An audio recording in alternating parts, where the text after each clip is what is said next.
The dispatch call came through at 5:23 in the morning, just as the eastern sky began showing the first hint of gray. Louis Garcia's voice sounded steady on the line, but I caught the tension underneath. Dispatch relayed his exact words: unusual figure standing in the wheat field, motionless for over an hour. I drove with my high beams cutting through the morning fog. The county road turned to gravel, then dirt as I approached the Garcia property. My tires crunched over the cattle guard at the entrance. Louis had already strung up 3 battery-powered lanterns along his fence posts, our agreed signal for confirmed sightings. Louis waited by his pickup, arms crossed tight against the morning chill. He wore the same canvas work jacket he'd had for at least a decade, collar turned up against his neck. His breath formed small clouds in the cold air. "Morning, Officer Mitchell."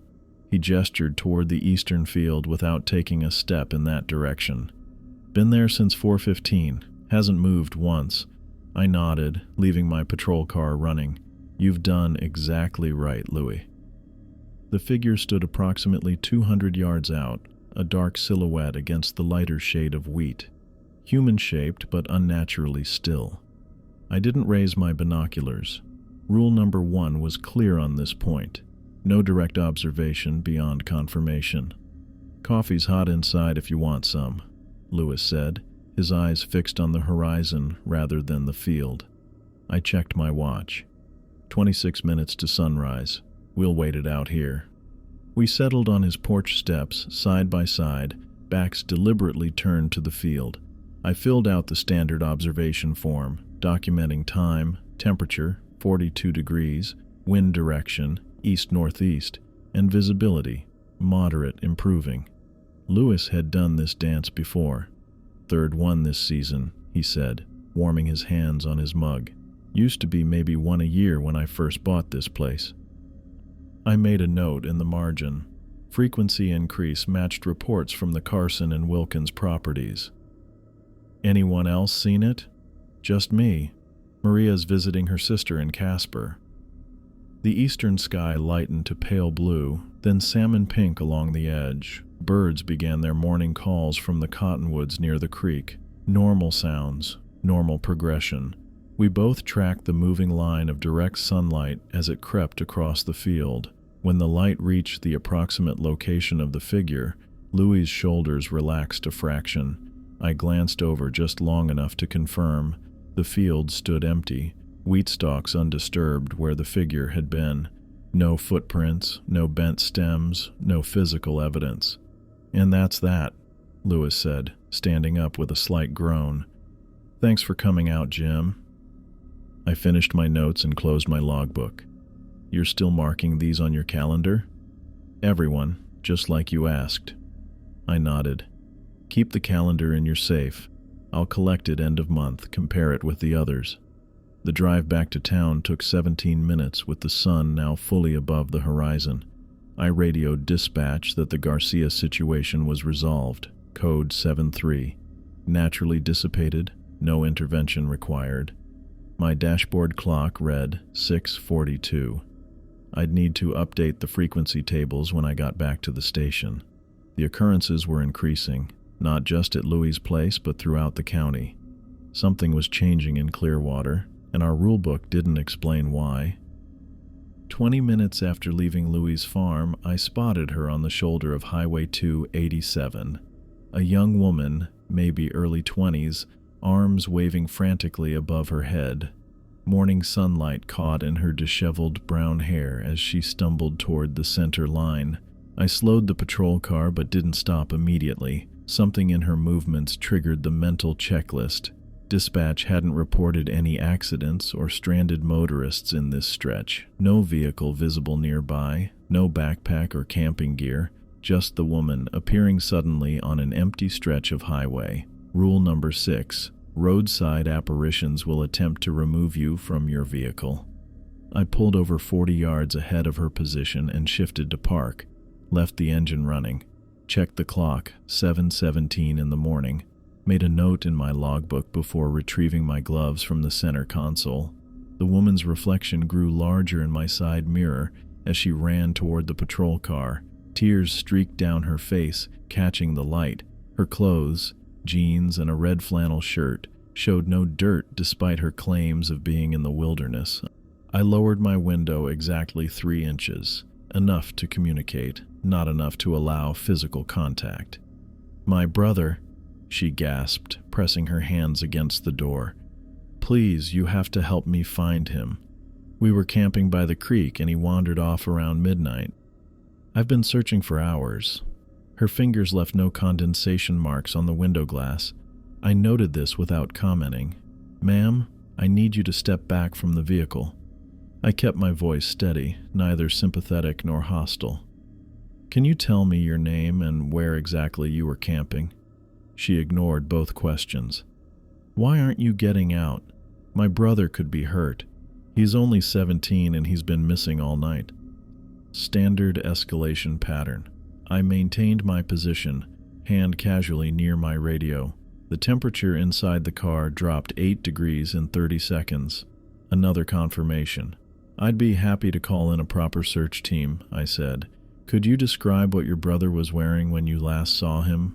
Her expression flickered, a momentary static in her features, like a television signal briefly scrambled. "Why won't you help me? What kind of cop are you?" I didn't correct her assumption that I was state police rather than Clearwater PD, entities rarely distinguished between different types of authority figures. "Protocol requires me to call this in before beginning any search operation," I explained, reaching for my radio without taking my eyes off her. "I'll need to document your name for the report." The woman slammed both palms against my door. The impact made no sound. "Get out of the car. My brother is dying while you sit there." Her voice distorted on the word dying, dropping an octave before returning to normal. Her movements became increasingly unnatural. Her head tilted at an angle no human neck could sustain. "I understand your concern," I continued, maintaining the script that had worked in previous encounters. "Let's start with your information so we can coordinate properly." Rage transformed her face. The tears stopped flowing mid-streak, frozen against her skin. Her mouth opened wider than anatomically possible, revealing teeth too numerous and sharply pointed. "He will be next," she hissed, her voice now completely inhuman. Then she vanished. No dramatic fade, no mist or smoke, just there 1 second and gone the next. The temperature normalized immediately. A single piece of paper fluttered to the asphalt where she had stood. I waited the protocol-mandated 3 minutes before exiting the vehicle, pulling on my nitrile gloves as I approached. The paper was standard notebook stock, college-ruled, torn jaggedly along one edge. Dark red stains, appeared to be blood but would need lab confirmation, soaked through in several places. 5 words written in the same substance. "He will be next." I photographed it in place, then carefully sealed it in an evidence bag from my kit. Logged the exact position using the mile marker as reference. Made 3 more photographs of the surrounding area, capturing the empty highway in all directions. Back in my vehicle, I radioed dispatch. "Clearwater 7, code 15 at mile marker 42 on Highway 287. No injuries, no civilians present. Evidence recovered." Miranda's voice came back clear over the radio. "Copy that, Clearwater 7. You need backup?" "Negative. Situation resolved. We'll file complete report at station." I started the engine. "And Miranda, go ahead. Note the timestamp, 7:31, third occurrence this week." The drive back to Clearwater took another 12 minutes. I kept my high beams on despite the morning sunlight. Rule number 6 had been updated twice in the past year alone. The entities were adapting. The blood-stained note sat on my passenger seat, secured in its evidence bag. Whatever came next, we'd face it according to protocol. In Clearwater, that was the only way to survive. The station clock read 8:12 when I pushed through the double doors. Our front desk sat empty, phones silenced in their cradles. Most mornings, you'd find Debbie Hansen fielding calls about loose dogs or noise complaints, but not today. Her chair remained tucked neatly beneath the desk, computer screen dark. I found Alex pacing behind the counter, moving in tight circles between the filing cabinets and dispatch radio. His uniform shirt had darkened under the arms with sweat despite the morning chill. His eyes darted toward the entrance when the door closed behind me. "Mitchell." He exhaled my name like he'd been holding his breath. Thank God. I set my evidence bag on the counter and studied his face, pupils dilated, skin pale and clammy beneath his tan, fingers trembling as he gripped the edge of the desk. What happened? I kept my voice level, the way you might speak to a spooked horse. Alex swallowed hard. "Had a visitor, about 20 minutes ago." "Debbie call in sick?" "Thursday's her day off." Alex wiped his palms against his pants. "I was alone when he came in." I nodded, encouraging him to continue while I checked the security logbook. No entries since 6:30 when night shift clocked out. "He who?" "Man. At least it looked like a man at first." Alex's voice dropped. "Wanted to use our phone for an emergency call." I pulled out my notepad, uncapped my pen. "Description? That's the thing." Alex's hand moved unconsciously to his service weapon, confirming the holster was still secure. I couldn't. His face wouldn't stay still. Features kept sliding around whenever I tried to focus on them. The pen stilled against paper. Rule number 4. No communication devices for entities requesting them. "What did you tell him?" "That public phone access isn't available here. Offered to take his information and send a patrol car." Alex's posture straightened slightly. "Followed protocol exactly like you taught me." I made a note of the time and basic details. "How did it respond?" "Stood there, just staring. 3 minutes, maybe 4. He glanced toward the front door again, then turned and walked out. Didn't say another word. The front entrance remained closed, morning sunlight filtering through its reinforced glass panels. Outside, Clearwater started its normal Thursday routine. Mrs. Whitaker unlocked her flower shop across the street. The mail truck completed its daily rounds. "Any physical contact? Any objects exchanged?" Alex shook his head. "Kept the counter between us the whole time." I moved to the small kitchenette behind dispatch and filled 2 paper cups with coffee from the pot. Brought one back to Alex, who accepted it with both hands to keep the liquid from spilling. The tremor in his fingers wasn't improving. "First encounter?" I asked, though I already knew the answer. "Yeah." He stared into the black coffee. "Been here 3 weeks and read all the protocols, but seeing it in person..." "You did everything right." I leaned against the counter, giving him space. "Entity Class 4, most likely. They test boundaries, see who'll break protocol." Alex took a small sip, then set the cup down. "Is this normal for Clearwater?" "Define normal." I reached for the evidence bag I'd brought in, removed the blood-stained note. His eyes widened at the crimson stains. 2 in 1 morning? Pattern's been increasing. I walked to the evidence board that dominated the west wall of our station. Rows of photographs, diagrams, and sealed specimens covered most of its surface.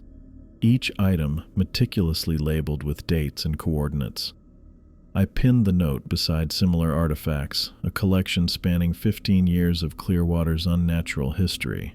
Alex followed, keeping a respectful distance from the display. "How do you get used to it?" His voice had steadied somewhat, professional curiosity temporarily overriding fear. "You don't." I stepped back, surveyed the board. "You learn the rules. You follow them. Some days are quieter than others." The clock above dispatch ticked over to 8:27.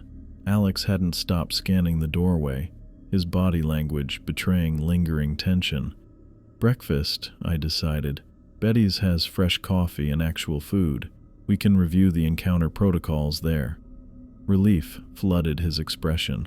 "Yeah, good idea." We logged our departure in the station record. The rookie's hands still trembled as he signed his name, but his writing remained legible. Progress of a sort. Outside, the air had warmed to the mid-50s. Main Street traffic moved at its usual, unhurried pace.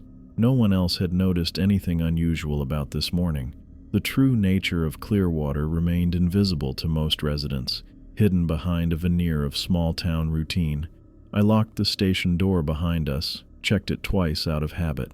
Alex matched my stride as we headed toward Betty's diner, his shoulders gradually lowering from their defensive hunch. "Mitchell," he said after half a block of silence, "I'm not sure I can handle this job." The admission hung between us, honest and raw. I didn't offer immediate reassurance. False comfort wouldn't serve either of us in a town like this. "Let's get some food first," I said instead. "Conversations like this require pancakes." Betty's diner sat wedged between the hardware store and the town's only laundromat, its faded blue awning barely visible beneath 30 years of sun exposure. The morning crowd had thinned out by the time we pushed through the glass door, leaving only Hank Summers nursing coffee at the counter and the Delgado sisters sharing a newspaper in the far booth. The bell above the door announced our arrival. Betty glanced up from behind the register, coffee pot already in hand before we'd even settled into the vinyl booth by the window, our usual spot. "Rough morning?" She poured 2 mugs without waiting for an answer. Steam rose between us as Alex wrapped his hands around the ceramic, his knuckles still white from tension. "Just the regular Clearwater welcome," I said. Betty nodded, understanding without needing details. "Pancakes for you, Jim, and your friend looks like he could use the full breakfast." Alex opened his mouth to respond, but simply nodded instead. Betty moved back toward the kitchen, metal spatula already in hand. The diner smelled of bacon grease and maple syrup, familiar, constant. The overhead fans turned lazily, pushing warm air through the narrow space. Outside the window, a mail carrier walked the same route he'd walked for 16 years, stopping at each storefront with mechanical precision. 32 years, I said, adding cream to my coffee. That's how long Clearwater's been dealing with these occurrences, at least documented ones. Alex looked up from his untouched mug. "The things, like what came into the station, and what I encountered on the highway, and what Louis Garcia reported at dawn." I took a sip, letting the caffeine start its work.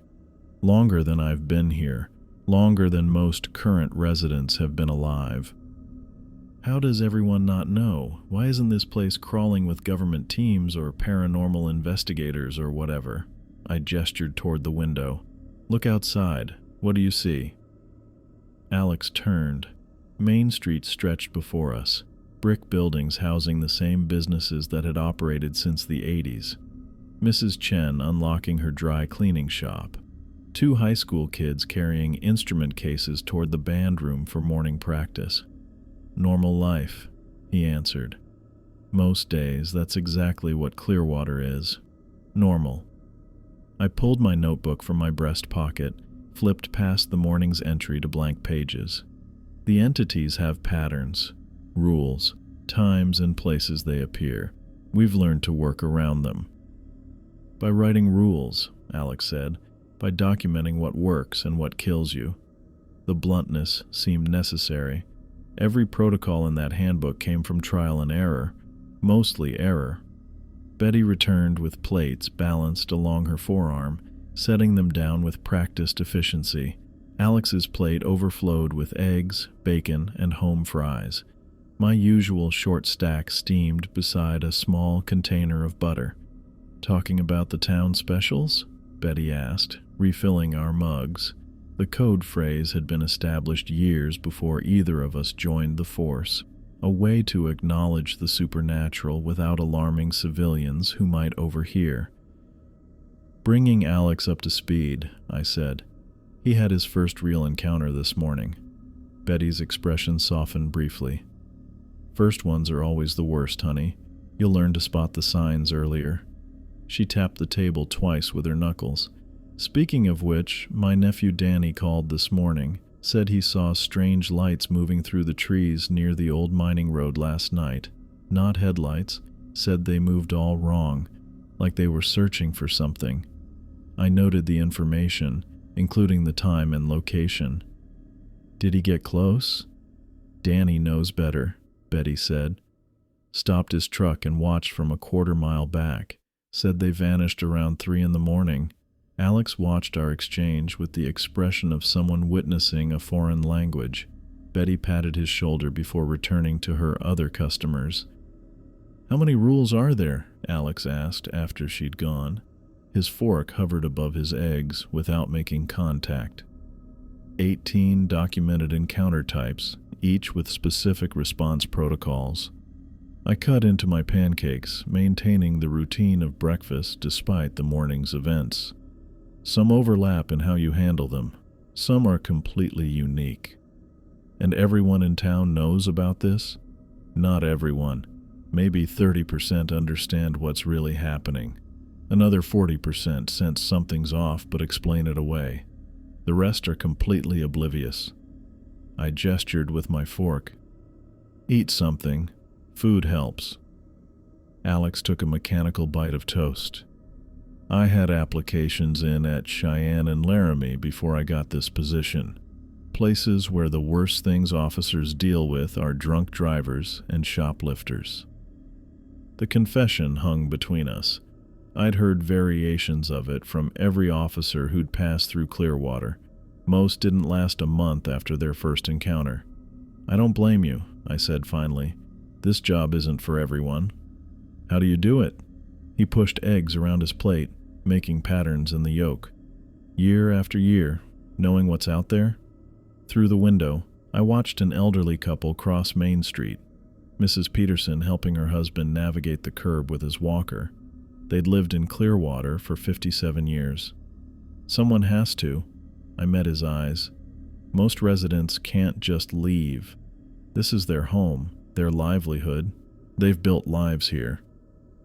But the things that happen whether we're here or not." I finished my coffee. The difference is having someone who knows the rules, someone who can help when the ordinary breaks down. Alex nodded slowly, not entirely convinced but absorbing the responsibility behind the words. He managed another bite of breakfast, mechanical but necessary. The radio at my belt crackled to life. Dispatch, but not Miranda's voice. The Thursday morning relief operator. "All available units, we have reports of disturbance at 412 Elm Street, the Thompson property, multiple calls reporting screaming from inside the residence." Alex's fork clattered against his plate. My hand was already reaching for the radio. "Clearwater 7 responding. Officer Turner and I are at Betty's, approximately 4 minutes from location." I pressed the talk button again. "Any units closer?" "Negative, Clearwater 7. You're it until shift change at noon." I laid cash on the table, enough to cover both meals and tip. Betty watched from behind the counter, her expression shifting to professional concern. "The Thompson house has been empty since Edith died," she said as we stood. 3 years now. No family came to claim it." Alex had already moved toward the door, professional training temporarily overriding his earlier fear. I caught up in 2 strides. "What kind of entity are we dealing with?" he asked as we stepped outside. "Don't know yet." I unlocked the patrol car, sliding behind the wheel. "Thompson house isn't on our documented occurrence list." His expression tightened. Understanding bloomed like a bruise. "You means we're writing a new rule today." I started the engine. "If we're lucky." The tires squealed against asphalt as we pulled away from the curb. Main Street flowed past the windows, the ordinary life of Clearwater continuing undisturbed while we drove toward whatever waited for us on Elm Street. The patrol car crested the hill on Elm Street 9 minutes after dispatch's call. Clusters of people stood in small groups across from the Thompson house, maintaining what appeared to be a deliberate distance. No one ventured closer than 30 yards to the property line. I parked at the curb and killed the engine. "Remember, observe first, react second." Alex nodded, his earlier fear now channeled into rigid professionalism. We stepped out onto asphalt, still damp from yesterday's rain. The Thompson house stood like a fading postcard of Victorian architecture, white paint peeled from weathered clapboards. Second-floor shutters hung crooked from rusted hinges. The wraparound porch sagged in places where support beams had rotted through. Dead leaves from last autumn still clogged the gutters. As we approached the gathering, a high-pitched wail erupted from within the house. The sound cut through morning air with unnatural clarity. A woman's scream stretched beyond normal human capacity. 7 neighbors flinched in unison. I checked my watch. 10:47 and 12 seconds. The scream held, unwavering in pitch and volume, for exactly 7 seconds before stopping with the abrupt finality of a severed wire. The silence that followed seemed to ring with equal intensity. "Jesus," Alex whispered beside me. A woman in her late 60s detached from the largest group and approached us, gray hair pulled back in a neat bun, cardigan buttoned despite the warming day. I recognized Margaret Kelly from previous noise complaints about the teenagers who occasionally used her block as a drag strip. "Officer Mitchell," she nodded in greeting. "It's been doing that since just before 10:30, every 45 seconds, like clockwork." "Mrs. Kelly," I pulled my notebook from my breast pocket. "What exactly do you mean by it?" "The house," she gestured toward the structure without looking directly at it. "Or whatever's inside it. Nobody's lived there since Edith passed 3 years ago this May." Alex started toward the front walkway, police training kicking in. I caught his arm before he'd taken 3 steps. "Wait," he turned, confusion evident. "Someone could be hurt in there." "Listen first," I said. "Watch the pattern." The neighborhood fell silent as another scream ripped through the air. Same pitch, same duration. This time I noted something crucial. All birdsong in the vicinity stopped the instant the screaming began. No rustling in nearby bushes. No squirrels moving through the maple trees lining the street. Every living thing froze until the sound ended. I jotted this observation in my notebook. 10:48 and 3 seconds. "Has anyone gone inside?" I asked the assembled neighbors. A man in paint-spattered coveralls shook his head. "Frank Peters tried approaching the porch around 10:15. Got halfway up the walk before that." He hesitated. That noise sent him running back. Said it felt like his ears might burst.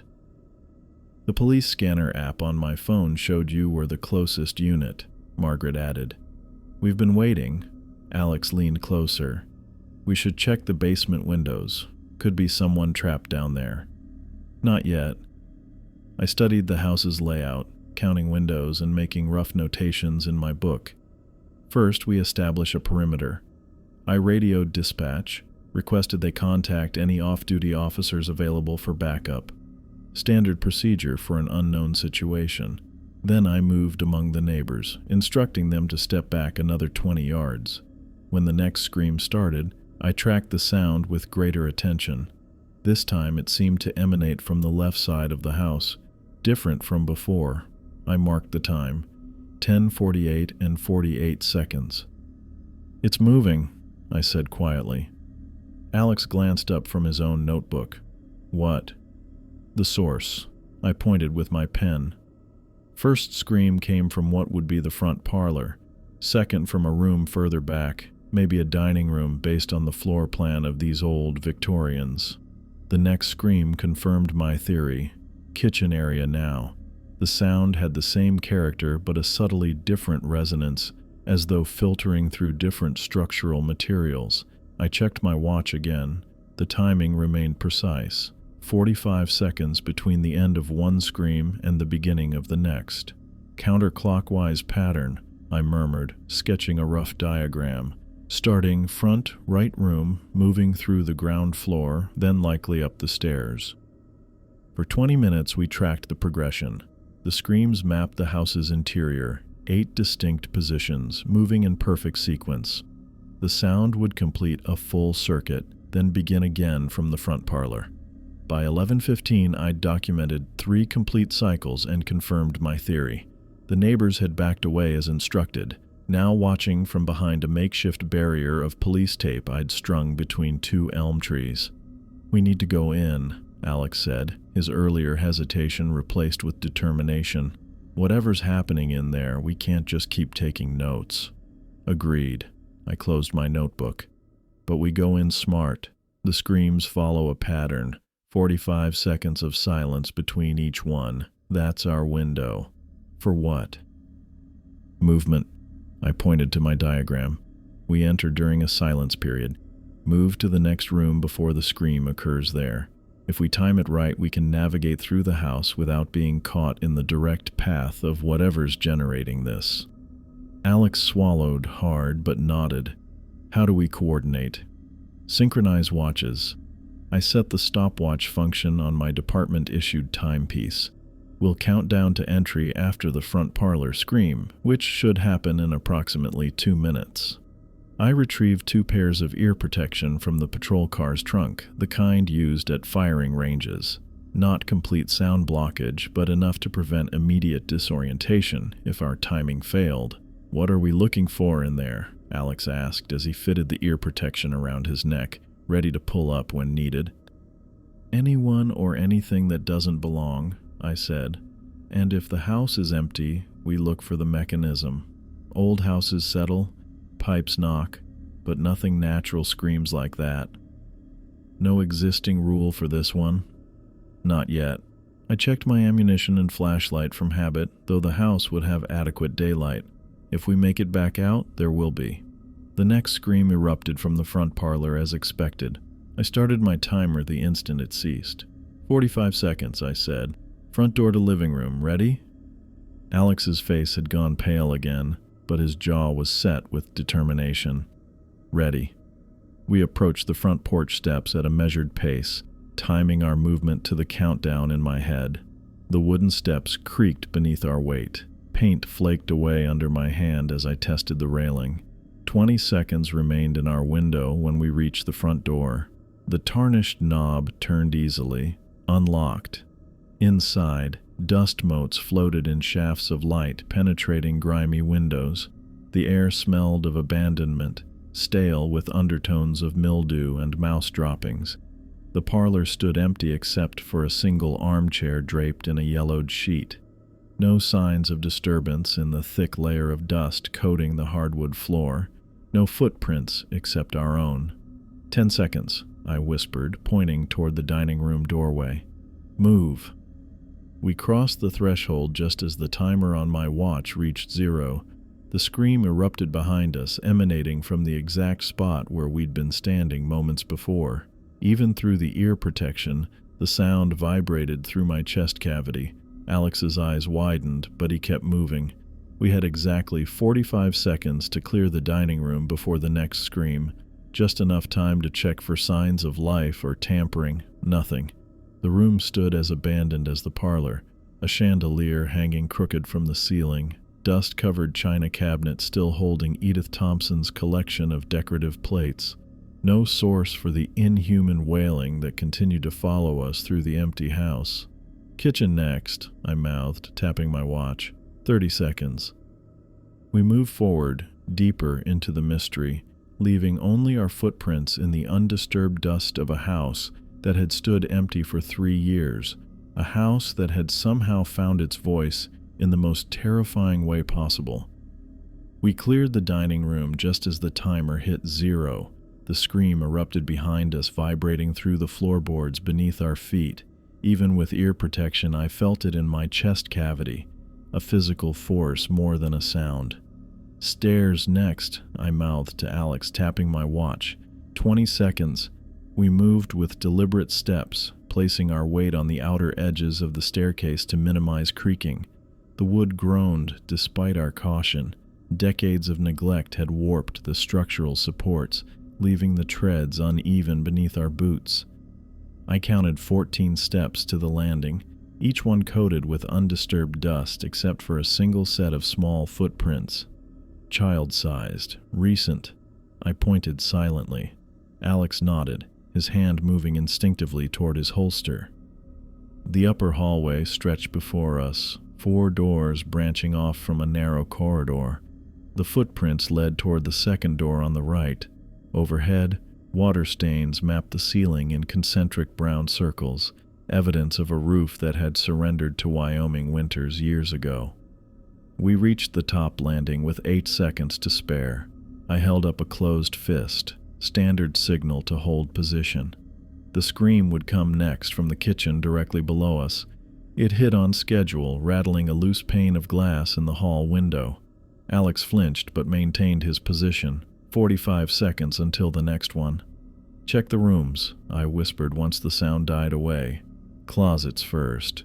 We split up, taking opposite sides of the hallway. The master bedroom yielded nothing but a metal bed frame and a dresser with drawers pulled out and emptied. The bathroom contained a clawfoot tub stained with rust and mineral deposits. No medicine cabinet, just nail holes where one had once hung. 20 seconds remaining. I crossed to the second bedroom, following the small footprints in the dust. The door stood partially ajar. Inside, faded wallpaper peeled from the walls in long curls, revealing layers of previous patterns beneath. The room had likely belonged to a child once. A small desk remained pushed against one wall, its surface bare except for more dust. The closet door was closed. 10 seconds until the next scream. I approached carefully, avoiding the center of the floorboards where they'd be most likely to creak. The footprints led directly to the closet and didn't return. Someone small remained inside. I glanced at my watch. 5 seconds. The scream erupted from the front bedroom across the hall. The timing offered exactly 45 seconds before the sound would move to this room. I pulled the ear protection back into place and opened the closet door. A boy crouched among moth-eaten winter coats and empty hangers, arms wrapped around knees pulled tight to his chest. 8 years old, maybe 9, dark hair, tan skin, tear-streaked face, very much alive, very much human. He blinked up at me, eyes wide with terror but too frightened to make a sound. His small body trembled visibly, fingernails digging into his arms hard enough to leave crescent-shaped marks. I knelt to his eye level, pulled one side of my ear protection away. "I'm Officer Mitchell. We're going to get you out of here." The boy's eyes darted toward the doorway, then back to me. His lips moved but produced no sound. "What's your name?" I kept my voice calm, even. Tommy." He swallowed hard. "Tommy Rodriguez." Alex appeared in the doorway, signaling he'd checked the other rooms. I held up 3 fingers, then pointed to the child. His eyes widened briefly, then narrowed in understanding. He consulted his watch and held up 10 fingers. 10 seconds until this room would be hit. I replaced my ear protection and reached for Tommy, gesturing for him to cover his ears. He hesitated for half a second before scrambling into my arms, burying his face against my uniform shirt. We barely cleared the threshold when the scream tore through the bedroom behind us. Tommy's body went rigid against my chest, his fingers clutching my uniform with desperate strength. I carried him toward the stairs, Alex taking point position to clear our exit path. 25 seconds until the next scream would hit the upstairs hallway. Not enough time to make it all the way outside. We needed a safe zone for the next cycle. "Bathroom," I called to Alex, keeping my voice just loud enough to carry over the ringing aftermath of the scream. "Furthest from next position." We ducked inside the small bathroom. Tommy trembled against my chest, his breathing rapid and shallow. I set him down on the closed toilet lid and checked my watch. 10 seconds until the hallway scream. "Keep your ears covered," I instructed, demonstrating with my own hands pressed against the ear protection. Tommy mimicked the gesture, eyes squeezed shut. The hallway scream felt more powerful than the others, as though the enclosed space amplified its intensity. The mirror over the sink developed a hairline crack from top to bottom. 45 seconds until the next scream would hit the bathroom. "We're leaving now," I told Tommy, keeping my voice steady. "I need you to hold on tight and keep your ears covered. Can you do that?"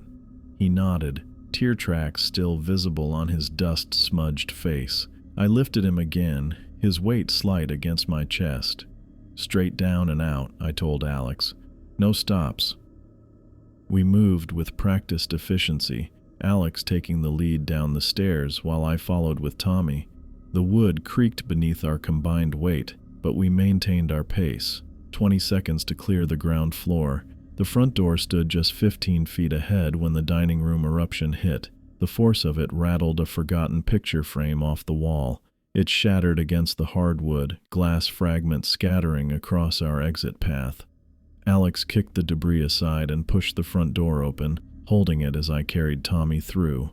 We didn't stop at the porch but continued down the walkway, past the police tape and well into the street before I finally set the boy down on steady ground. 7 neighbors remained gathered behind the police line, their expressions a mixture of concern and relief. Margaret Kelly stepped forward, hands clasped over her cardigan. "Tommy Rodriguez," she said, recognition dawning. "Your parents have been looking everywhere for you." The boy stared back at the house, his expression blank with lingering shock. I checked my watch, counting seconds out of habit. The screaming would continue its progression through the empty rooms, except it didn't. 1 minute passed, then 2. The Thompson house stood silent for the first time since the disturbance began. "It stopped," Alex said, removing his ear protection. "Why did it stop?"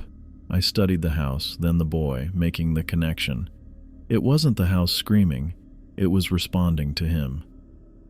Tommy looked up at me, confusion replacing fear. I didn't make it scream. Not directly. I crouched to his eye level again. "Tell me what happened before we found you." His lower lip trembled. "Jake and Mikey said the house wasn't really haunted, said I was too scared to go inside." He wiped his nose with his sleeve. "I went in to prove I wasn't chicken." "What time was this?" "Don't know exactly. Before breakfast." He scuffed his shoe against the pavement. "I was just gonna go in and come right back out, but then it started screaming, and I got scared and ran upstairs to hide." I nodded, making notes. "And the screaming started immediately after you entered?" "Yes, sir. First real quiet, then getting louder."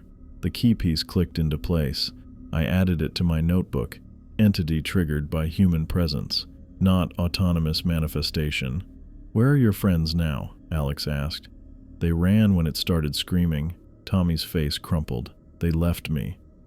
"Let's call your parents," I said, standing. "They need to know you're safe." Margaret provided the Rodriguez family's number from memory. Small town efficiency.